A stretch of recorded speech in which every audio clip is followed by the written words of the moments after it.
So Endel Tulving is an Estonian-born Canadian experimental psychologist and a cognitive neuroscientist who's known for his work on human memory at the University of Toronto, and he's particularly well known for his division of memory into what he referred to as episodic memory. And episodic memory is basically memory for episodes in our own lives, like experiences that we personally experienced.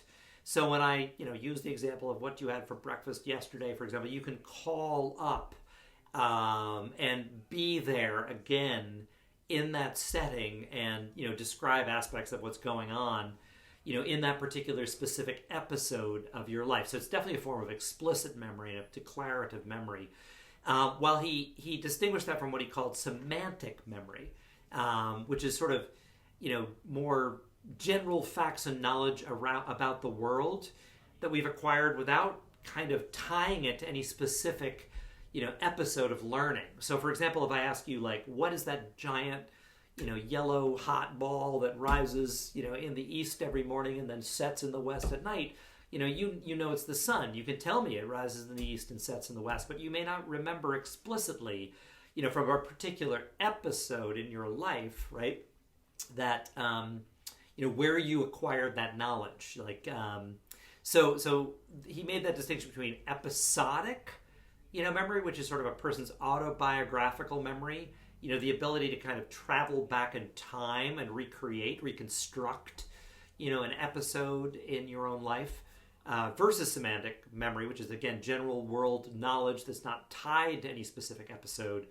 or an event. And what's really interesting, there's research on how the semantic will influence the episodic memory that you'll experience. Like, for example, when subjects are shown films of traffic accidents, let's say in an experiment, the words that are used then to question them, like, for example, how fast was the car going when it hit the other car versus how fast was the car going when it smashed into the other car. That semantic, knowledge about hit versus smashed, right, will actually influence, speed estimates that subjects give in these sorts of experiments. So it's kind of the episodic and semantic are kind of a division of declarative and explicit memory. One really involved in sort of your own episodic experiences, your own episodes from your own autobiographical experience, and the other more about general world knowledge, not tied to specific episodes or events.